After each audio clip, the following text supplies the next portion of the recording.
దేవునికి స్తోత్రములు. దేవుని బిడ్డలారా, అందరూ క్షేమంగా ఉన్నారండి. మన రక్షకుడైనటువంటి క్రీస్తు వారి యొక్క ఉన్నత నామములో మనందరము కూడా ఈ రోజు వరకు క్షేమంగా ఉన్నాము. దేవాతి దేవునికే మహిమ కలుగును గాక. అందరూ బాగున్నారండి. ఈరోజు దేవుని వాగ్దానం ఆదికాండ గ్రంథము 30వ అధ్యాయము 30వ వచనము. పాదము పెట్టిన చోటెల్లా యెహోవా నిన్ను ఆశీర్వదించును. దేవునికి స్తోత్రం. హల్లెలూయా. ఎంత గొప్ప వాగ్దానమో చూడండి. నీవెక్కడున్నా సరే నీ చేతుల కష్టార్జితాన్ని ఆశీర్వదించి అభివృద్ధి పొందించే దేవుడు. నువ్వు పాదం పెట్టిన చోటెల్లా కూడా నిన్ను ఆశీర్వదిస్తానని వాగ్దానం చేశారు. యాకోబుతో దేవుడు మాట ఇచ్చారు. నీవెక్కడైతే పాదం పెడతావో అక్కడ నేను ఆశీర్వదిస్తాను. నిజంగా యాకోబు ఒట్టి చేతులతో మరి ఆయన తల్లి మాట విని మేనమామ ఇంటికి వెళ్ళిపోయినప్పుడు అక్కడ దేవుడు ఎంత అద్భుతముగా అతన్ని ఆశీర్వదించారు.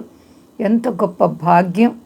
ఇద్దరు భార్యల్ని మరి ఉపపత్నులను అనగా ఆ భార్యలు ఇద్దరు పనివారు మొత్తం వారందరి పిల్లలు 12 మంది సంతానం దేవుడు వారిని ఆశీర్వదించారు. యాకోబుతో దేవుడు అన్నారు, నీవు పాదం పెట్టినటువంటి చోటెల్లా కూడా నేను నిన్ను ఆశీర్వదిస్తాను. అదే మాట దేవుడు నీతో మాట్లాడుతున్నారు. నీవెక్కడున్నా సరే ప్రియబిడ్డ, నువ్వు తప్పనిసరిగా దేవుని చేత ఆశీర్వదింపబడతావు, దీవింపబడతావు, అంచెలంచెలుగా హెచ్చింపబడతావు. ప్రేమగల దేవుడు నీ జీవితాన్ని వృద్ధి పొందించడానికి ఇష్టపడినప్పుడు ఎవ్వరూ ఆపలేరు. కొన్నిసార్లు నీవు అనుకోని పరిస్థితుల్లో చాలా శ్రమలు బాధలు నీ మీదకి రావచ్చు, ఇరుకు ఇబ్బందులు రావచ్చు, శోధనలు రావచ్చు. ఎన్ని వచ్చినప్పటికీ దేవుడు అంటున్నారు, కీడు వెనుక మేలిస్తాను అని. కాబట్టి నీవు నిశ్చింతగా ఉండు. శోధనలు సహించేవారు ధన్యులు.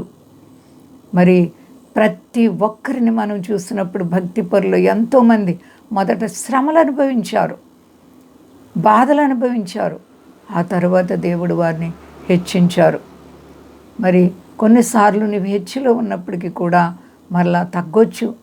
తగ్గినంత మాత్రాన మొత్తం దేవుడు నిన్ను మర్చిపోయారని మాత్రం నీవు అనుకోవద్దు.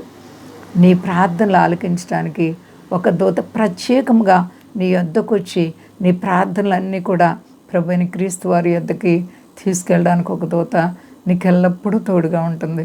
కాబట్టి నీవు భయపడకు సహోదరి సహోదర. ఎంతటి పరిస్థితుల్లోనైనా దేవుడు నిన్ను విడిచే దేవుడు కాదు. నిన్ను విడువని అన్నాడు, ఎడబాయనని వాగ్దానం చేసిన దేవుడు. కాబట్టి నీవెక్కడున్నా సరే, విదేశాలు స్వదేశాలు, నువ్వెక్కడున్నా దేవుని తోడు నీకుంటే నీవు ఆశీర్వదింపబడతావు. దేవుని కాపుదల నీకుంటే అన్ని విషయాల్లో కూడా అభివృద్ధి పొందుతావు. ఒకవేళ నీ జీవితంలో కొన్నిసార్లు సమస్యలు అనిపించినప్పటికీ కూడా వాటిని మేలుగా మార్చగలరు. ఎందుకంటే దేవుడు ఉన్నది లేనట్టు, లేనిది ఉన్నట్టు చేసే దేవుడు. కాబట్టి నీ భవిష్యత్తు పట్ల నిన్ను ఆశీర్వదించడానికి మొదలుపెట్టారు. ఇప్పుడే ఆయన నిన్ను వృద్ధి పొందించబోతున్నారు. భయపడే పని లేదు. అంతా క్షేమంగా ఉన్నారండి. ప్రార్థించుకుందాం. ప్రేమ నమ్మకమైన మా తండ్రి, నువ్వు ఎంత గొప్ప దేవుడు. మాట ఇచ్చి తప్పుడుకున్నాడు కాదు నా తండ్రి. అవును ప్రభా, అడుగుపెట్టే ప్రతి చోట కూడా నేను నిన్ను ఆశీర్వదిస్తానని మాట ఇచ్చిన దేవా. అలాగే ప్రభా, సర్వ ప్రపంచాన్ని కాపాడండి. మా దేశాన్ని, దేశ నాయకులను కాపాడండి. మా దేశ ప్రజలందరినీ రక్షించండి ప్రభువా, సర్వశక్తిమంతుడా. అలాగే ప్రభా, ఇదిగో తండ్రి నాయన, సమస్త దేశాలకి శాంతి భద్రతలు దయచేయండి ప్రభా. ఆశీర్వదించండి ప్రభువా. మేలులన్నీ చేయువాడువు నీవు, బాధలన్నీ తీర్చివాడువు నీవు. పరిశుద్ధుడా, స్వదేశాల బిడ్డలను కాపాడండి. సర్వ ప్రపంచాన్ని కాపాడండి. సమస్త దేశాలకి నెమ్మది శాంతి దయచే ప్రభువా. నీకే స్తుతులు తండ్రి నాయన.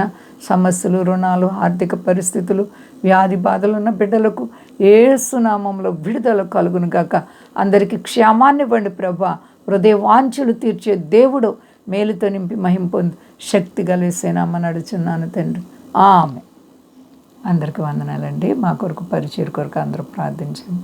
ప్రభువారు మిమ్మల్ని, మీ బిడ్డలను, మీ కుటుంబాలను దీవించి ఆశీర్వదించును గాక. ఆమె.